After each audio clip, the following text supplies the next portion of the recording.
Hello, I'm Roger Pine from Holistiplan, and we're calling this series Winning with Holistiplan. And I'm not sure if that means winning with Holistiplan or talking about winning with someone from Holistiplan, possibly a sprinkling of both. I'm wearing a tuxedo. Here at Holistiplan, we think that tax planning doesn't have to be fancy. So anyone can do it if you have the right tools and you have the right infrastructure and the right motivations behind you to serve your clients completely and well.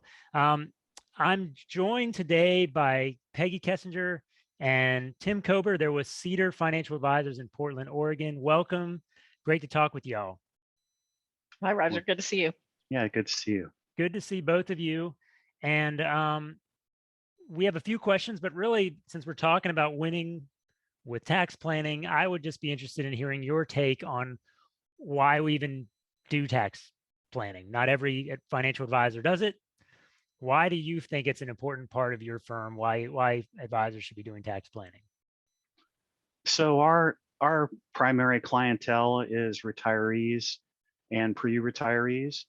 So we define success as kind of an efficiency thing of most efficiently providing them with lifetime income using their investment portfolio, and understanding the long-term implications of the tax system and how to efficiently provide that income over their entire life is critically important and one of the most important ways that we add value for our clients. And it's somewhat counterintuitive because if you look at a long-term horizon, you'll end up doing things that cost more money in the short term, but actually save clients money in the long term. For example, doing Roth IRA conversions early in retirement would be kind of a primary example.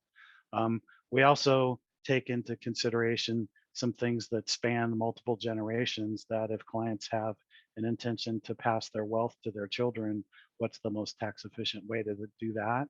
And that's a dramatic difference of a typical tax professional's mindset, which is, how can I reduce your tax bill this year? Yeah. Yeah, you had mentioned earlier that one is kind of looking in the rearview mirror. You know, Yes. the tax preparation is looking in the rearview mirror. Our job as advisors is to be hands on the wheel, looking forward, what's down the road for clients. Yep, looking out at the horizon, even what's over the horizon, because Right. that's where we can add value. And I'll tell you one thing that I remind people is taxes come up every single year. I mean, there's certain things that clients, we beg and plead them, please update your power of attorney. And, you know, year after year, they may not do it. But the tax return they have to file every single year by law. They go to jail if they don't do it.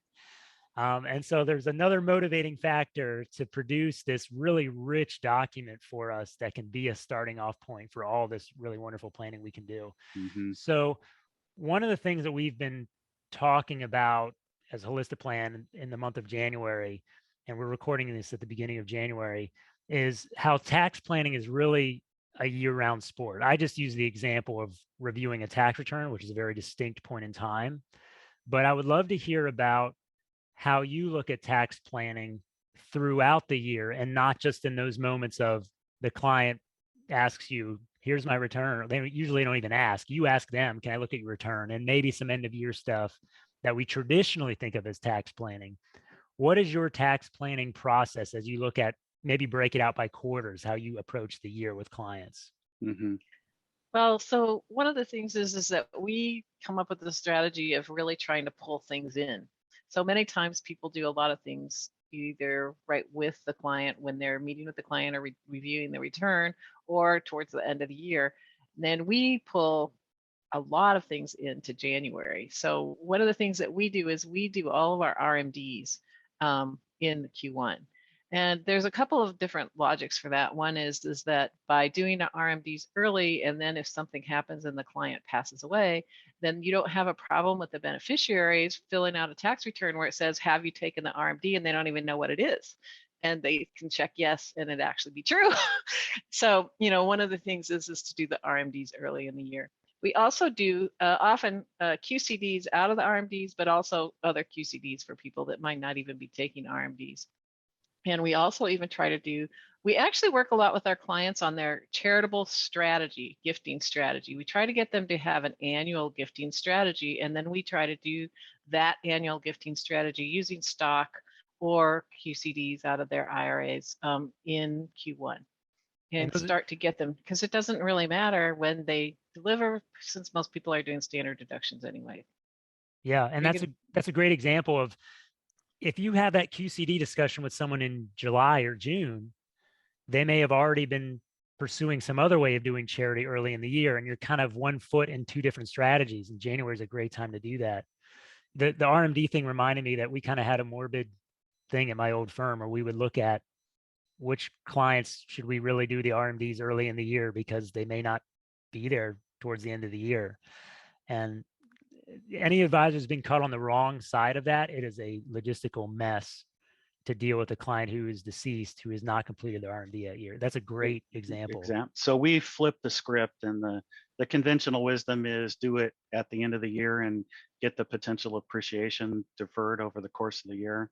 But in our opinion, it's better to just systematically do all those types of things. And that list of things that we front end load is all of the Roth contributions, backdoor Roth, HSA contributions, and on all those contribution centric things, then you get the benefit of that account growing over the course of the year as well.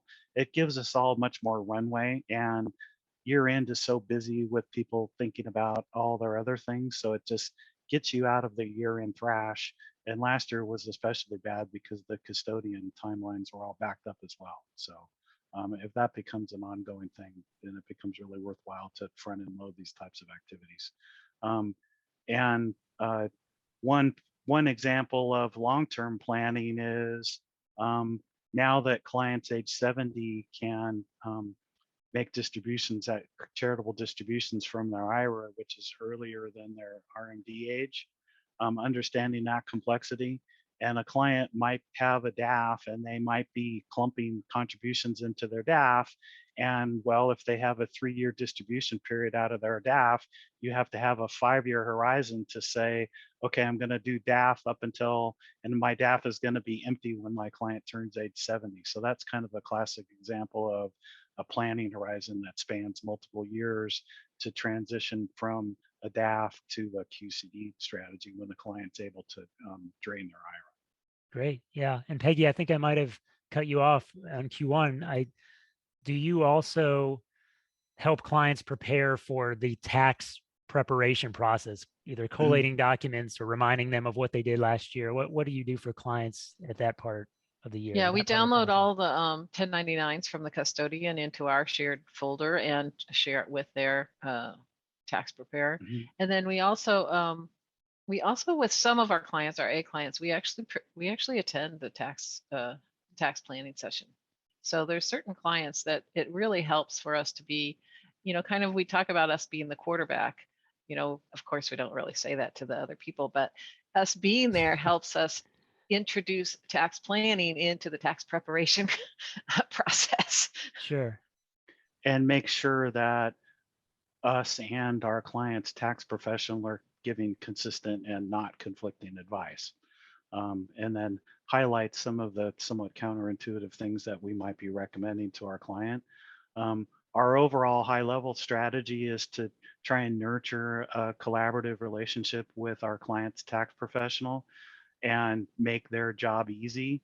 And so for the subset of our clients whose tax professionals are willing to do that, which is most, we use box.com, and we actually share a folder, and it's just so much easier. We push all the 1099s and all the raw data that they need from the custodian to prepare their return. And at the end, they download the completed tax return into the shared folder. And from a data security perspective, doing that on a secure folder instead of on PDFs over email, which is just wrong on lots of levels, is a much better approach.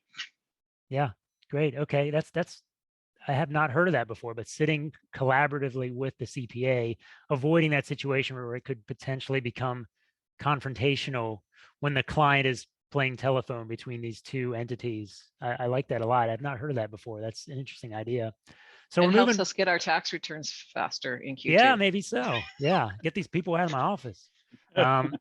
So moving forward to Q2, I think one of the obvious ones is just reviewing of tax returns. What do you try to focus on in Q2 as we're getting those returns back for at least the April 15th filers? Basically, what we really do is we just actually get the returns back and upload them, and we, make sure that the tax carry forward is introduced into our rebalancing software. Whatever the capital gains tax loss carry forward is.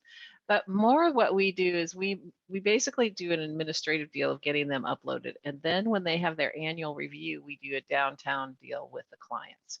So we have actually put together a Word document that is a tax planning checklist.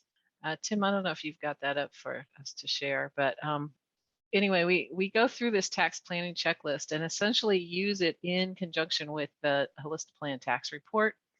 And we have to, it's a manual process of sitting there and thinking through the client's situation against their tax report and trying to determine what are the things that really either are already happening with the client or we should be recommending to the client. And so we have a tax strategies slide in the annual review where we go through all the different things.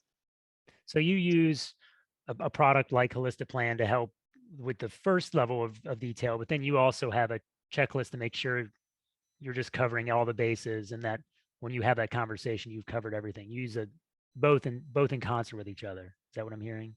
Correct. Yep. And the checklist is a good tool for us because it helps us have a consistent and systematic approach towards turning over all the rocks to make sure that we're taking advantage of all the opportunities. So for example, our approach of working with clients is we won't take on a wealth management client till we've done a comprehensive plan.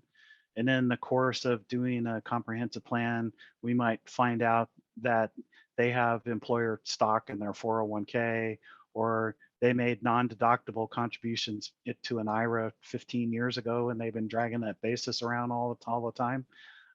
So those are opportunities, but you have to look hard to find them.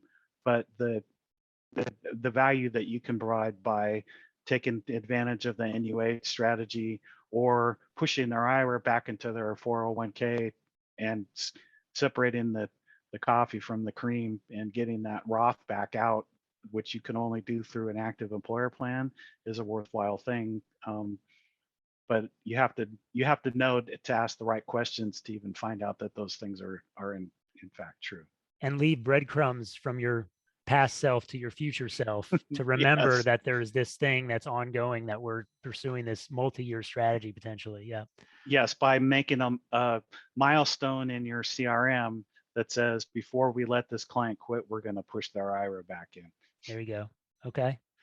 So marching forward into Q3 and Q4, what are your second half of the year activities on tax planning that you're focusing on? Well, in Q3, we again continue to get the tax returns. We review any pending tax legislation, and we do a second pass at any potential Roth conversions. If we have any new clients or anything we've done. But I think I'd like to just talk about, because we're sitting here now really having all their new tax returns, and we're starting to have all these annual reviews. And I just want to talk about the things that we talk with them about in those annual review meetings, because that's really where we go through the detail and the collaboration with the clients. So it's not just this tax planning strategies checklist that I talked about, but also we then talk with the clients about whether Roth conversions make sense for them or not. So we find that this is a collaborative process in conjunction with using the tax planning software that you provide to try to determine what exactly that conversion should be, being concerned particularly about the Irma and the other concerns, with what would happen if we did a Roth conversion, and also trying to make sure we have the best understanding possible of their future income for the year. And then we talk about the ACA premium subsidy planning, so that can they get the healthcare subsidy or not, and how do we make sure that we don't add to their capital gains and put them over a threshold that doesn't really work. We also talked to them about estate tax planning and end of life planning, having to do with we just had a client yesterday actually that, the mother is, in their late 80s, has dementia, has a very small IRA, and it's going to go to the heirs. And so we're looking at, well, maybe we do a Roth conversion for her so that she pays the taxes, and then they don't have to inherit something that they have to drain in 10 years. And so we talk about that at the annual review. And then efficiently replenish their cash flow. Like each year we do a 2-year tax bracket. We try to make sure that they've replenished their cash for 2 years. And so we try to figure out where the best place is to pull it from an IRA, if we're trying to drain that faster, for instance, or from their taxable accounts or whatever. Yeah. Do you want to say more?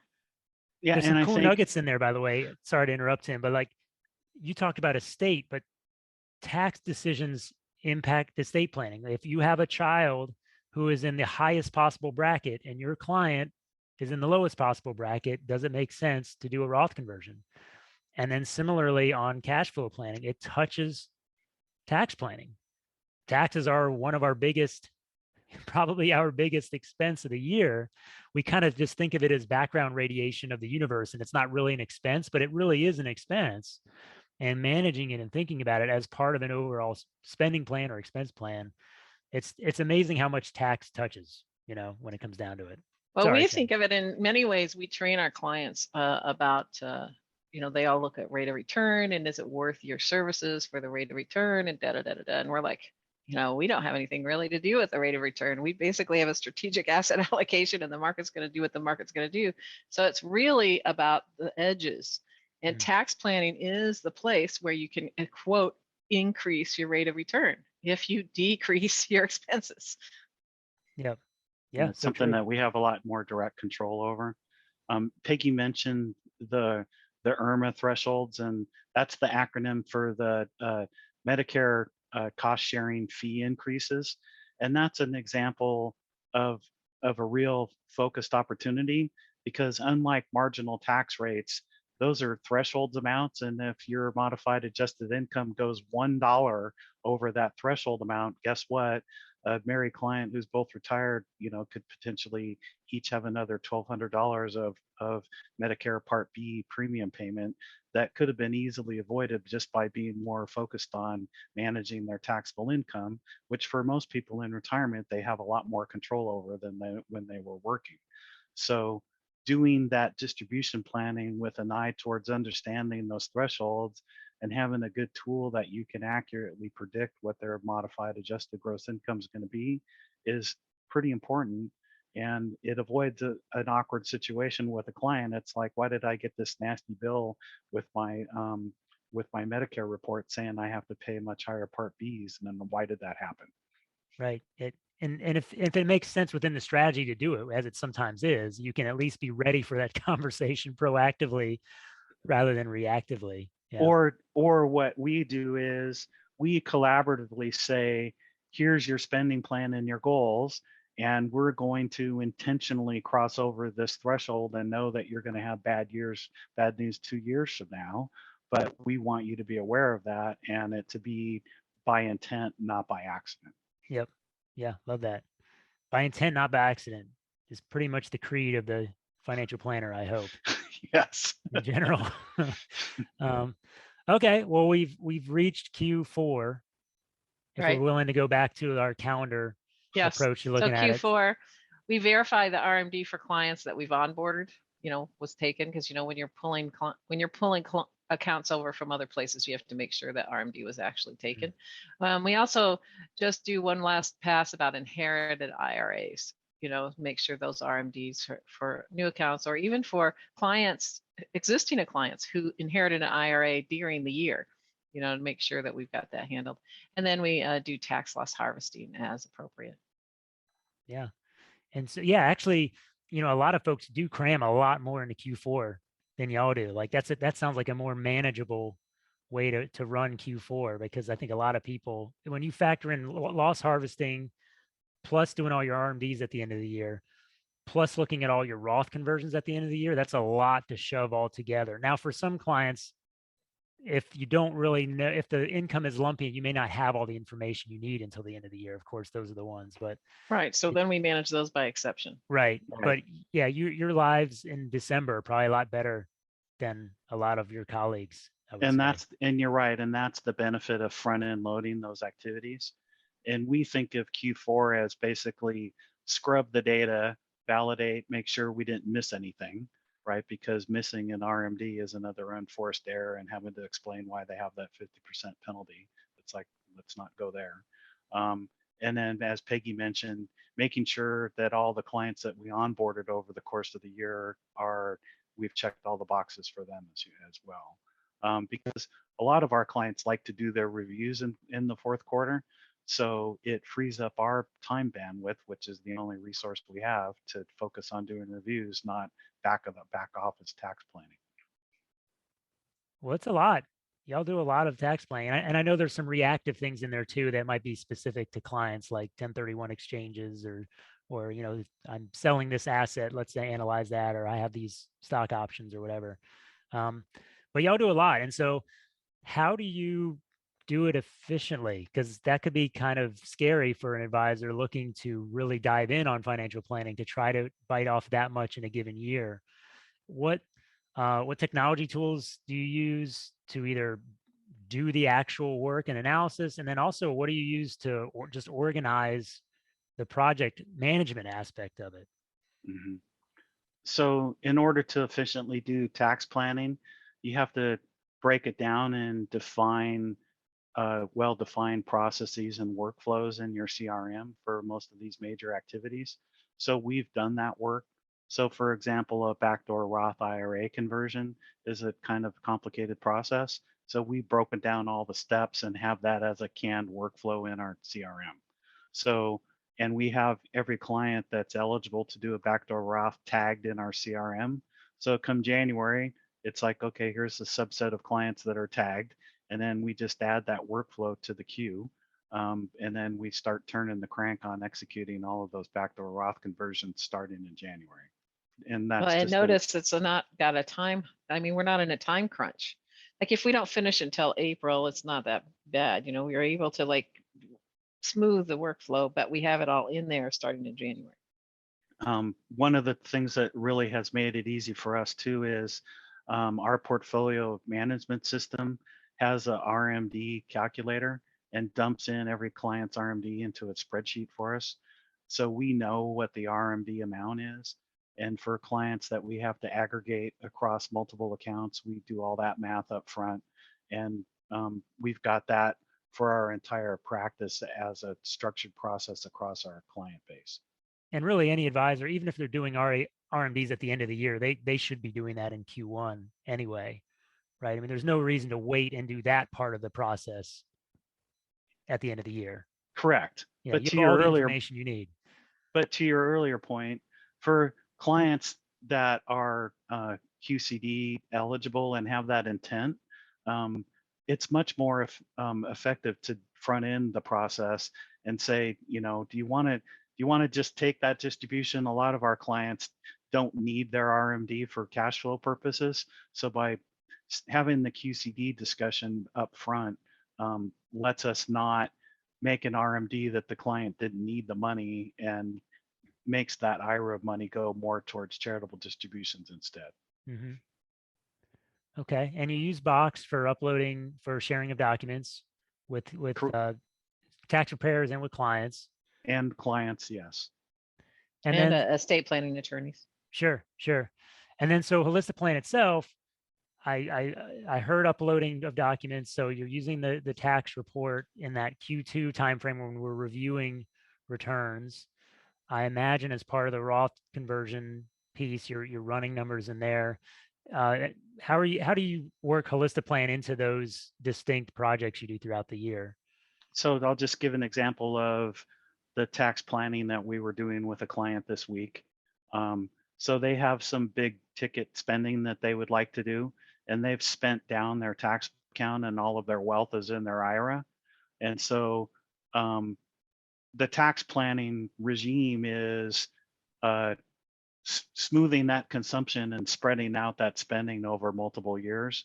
And understanding the Irma thresholds in order to do that. So we basically adopted a strategy with them that we said, okay, here's the second Irma threshold, and the next one's going to cost you $2,400. Let's not go there, and let's just maximize our IRA distribution up to just below that threshold, and then manage your spending based on that amount. So their They're whole spending and gifting, because they don't need all the money. But we figured out, instead of trying to figure out the minimum withdrawal from the IRA, we figured out the maximum withdrawal we could from the IRA so that they could then smooth their gifting strategy. Out of interest, do you use the range calc screen that we built that kind of graphically shows you where those breakpoints are? Or are you actually kind of entering numbers and then kind of manually tuning them yourself to try to get to that, where those breakpoints are? How do you approach that? We use the range calc to see where the next breakpoint is, which is a great visual tool. And then we have a margin of safety and don't march right up to the breakpoint, which is good practical advice. Again, back it up a little bit, yes. Because it's important to understand that there is some room for vagary here, because some things like dividends and gains are going to show up that you can't necessarily forecast. But for this client, they just downloaded their 2022 Social Security. Here's my new amount. So we can plug in fresh, accurate data. Capital gains and dividends are going to be well defined because they don't have any. And the rest of their spending. So understanding the variables that go into what's driving the number in their tax return is pretty well controlled for that client. For other clients, it may not be the case. So it's a super helpful tool for us to be able to do that. And it's also helpful for us to make sure, for working clients, being able to stay below the 3.8% threshold. How much gains, how much not passive income can I receive this year? And again, be below threshold amounts, which is a useful exercise as well. Great. Yeah. What were you using before a product like Holistiplan? Like, how would you previously, what technology tools did you use? And if you don't want to name names, that's fine. But like, what was your process for? It was terrible. I would, how did you come up? How did you come up with those Irma limits? And how did you do it? Frankly, until Holistiplan, we didn't have a very effective tool, because what goes on behind the scenes to get to modified adjusted gross income and all the factors that are in play that impact that number. We used the tax planning software tool that had a very clunky DOS-like interface, but you could get the numbers, but it was much less granular than we're able to do now, and didn't give us direct visibility into all of the thresholds and phase out amounts like we have available to us now. Great. And back in the days where the ACA threshold was a cliff amount, that's another example of, being $1 on the wrong side of an income number puts you in a really bad place. Yeah. Frankly, Roger, I would just say that your product has really helped us from a tax planning perspective, because of the way that you think about it from so many different angles, having been a financial advisor before, and just really made it to where it highlighted things, and even the videos that you guys put out really helps train what are the things we should be looking for. And so it's really upped our game. And so we really appreciate it. Great. And the alternative approach that other people use is they work with their tax pro to do a tax projection. And well, what does that mean? It just means they're going to go into their tax prep tool, use the current year module, and push last year's return into that tool. But again, it's software that's designed to prepare taxes, not to go do what if scenario planning. So it's poorly suited to the task at hand, and doesn't give you ways to really do what ifs and make trade-offs to the degree that we're able to do with Holistiplan. Yeah, we as advisors it's a dynamic process, and we're moving things around way more than like CPAs, tax preparers in general are looking at static numbers. Whereas we're purposefully moving the numbers around. Like that's really ultimately what tax planning is like bringing income into a year or pushing it out of a year and maybe chaining those together in a way for the optimal overall outcome for clients. And that's very different from the tools and even the thought process of preparation and just recording of information, right? Exactly. And, the typical mantra that shows up in my news feed is, what can I do to reduce my taxes this year? Is the kind of the clickbait blog post that you'll see. And as we've discussed, a lot of things that we're doing with clients increase their taxes this year and significantly decrease their taxes over their lifetime. Yeah. Although to be fair, I mean, when we're bringing deductions into the year, right? That's us dropping it, but it is true. We're bringing it from another year into this year, right? Yes. It's to some extent a zero sum game, but in the long run, it's absolutely not a zero sum game. We're actually finding ways to optimize over the long run. Well, that's great. One of the questions we had, which we've given you time to think about, is can you think of a big win that has arisen out of the fact that you do tax planning, or a big disaster averted? Can you think of one, or do you kind of think of it differently? Do you approach it differently as you look at your tax planning approach? We tried to think of one, and I would say really the biggest win is the robustness of our tax planning that has evolved through using this tool and others, over the last few years. So it's actually a big win for all of our clients. But in terms of the specifics, it's just like these little things, like converting. We wouldn't have thought of converting that 52,000 IRA into a Roth IRA at the end of the year, necessarily, except we did, go through it and go through our tax planning checklist. And all of a sudden we went, oh, this would be really smart. It was a really small number. It wasn't going to be a big tax hit, but yet it was going to help the heirs. So there's just all these little things that we just realize because we're doing this in a systematic approach. Yeah, I think that's, now that I'm on the other side and seeing advisors interact with tax planning, it's really just a drip feed of small wins that compound. They really do compound, because if you're talking about especially a long-term relationship with a client, yes, they're always going to remember that one amazing thing that you did with the pick that stock, or you found the thing. But if you just consistently deliver in a way that compounds, and they just trust and they just know they are looking out for me proactively, that's what I see really adding up over time. I will say on my side of the world, like, we don't get to see even the small wins, unfortunately. So like we'll find something sometimes with a tax return, and we'll notify the advisor, and we'll say, hey, a good example is in 2018, the IRS actually had an incorrect calculation in their worksheets that they didn't fix until May. And so a lot of returns were filed before May with 1250 gains had mistakes on them. Wow. And so we emailed the advisor like, hey, if your client just refiles this return, they'll get another $3,000 back. And unfortunately, the advisor's just like, thanks. And then I never get to hear the resolution of that story. Whereas you get to see that. You get to see, does the client consider that a big win? Sometimes they do.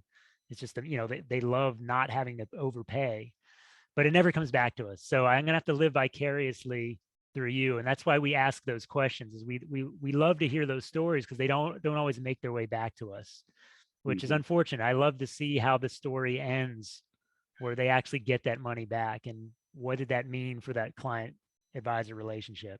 But the deal is you need to realize, Roger, is that if you do good tax planning and you show them what they say, it's not very real to them. You mostly only hear when there's things that go south. That's what the clients remember. Yeah. There's a psychology to tax. I think we as advisors, I think, don't realize what it's like to interact with taxes when you're a layperson. And like, we find it interesting. We're not necessarily scared of that terribly designed document. But I think clients, first of all, are, they wonder, like, did I pay more than I should have? And I hear about all these other people with loopholes. Did I get a loophole? And like, just giving the assurance that, nope, you got all that, everything that was coming to you, you got, don't worry. Like even that, even if you don't find extra money, I think just knowing that it was done right and you did everything you could, I think in a way gives that peace of mind that so many advisors, when we look at websites of advisors, like peace of mind, happiness and all that stuff, just saying, I understand it, I think means a lot to people. Yeah, I thought of one just now. Let's hear it. Yeah, so we had one of our clients had us take on his 95-year-old father. Okay. And so we were able to get everything over and get it all the accounts set up and all that kind of stuff. And the father had, I don't know, $1.6 million. And Oregon has an estate plan tax at $1 million. And we worked over, it took time. We worked overtime, and he gave money to all 15 of his grandkids and all of his kids, and he got under the $1 million, and they didn't have to pay the Oregon estate tax. Wow. See, there it is. Yeah, and the other subtle detail was he had a 7-figure sum all in his former employer, which was an oil company, single stock, and then everybody said, well, that's a safe stock. But then when the coronavirus hit and all the energy stocks tanked, we dodged a bullet by diversifying him out of all that as well. So wow. Which gave us the opportunity to do the gifting. So it was the combination of the financial plan, which convinced him that he had enough, and then doing the gifting, because now he realizes he has enough. And would you rather have the joy of doing that while you're alive versus doing it after you're gone? So it was really fulfilling for us, and it was great to see, and his family was really appreciative. Right. And the that. original client that told us, that had us hire him, he says, my father never believed he had enough until you guys. He said, and then him being able to give that money away, he said that really made a difference in his life. What a great story. Yeah. See, that's what financial planning does for people. And I bet if we sat here long enough, Peggy, you'd come up with like 100 more of those, right? Because I doubt it, but whatever. We do them and then we move on. No, you got a lot more. You got a million more. All right. Well, before we wrap up, one of the things we were going to do as part of this series is let people ask me a question, as uncomfortable a question as you want, about what we're doing at Holistiplan. You can even have a complaint that you phrase as a question if you want. Whatever you want. That's nice permission. Fire it my way. I'm ready.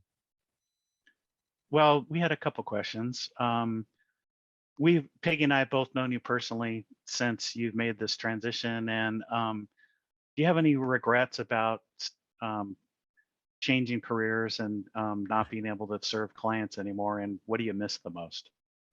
The short answer is no.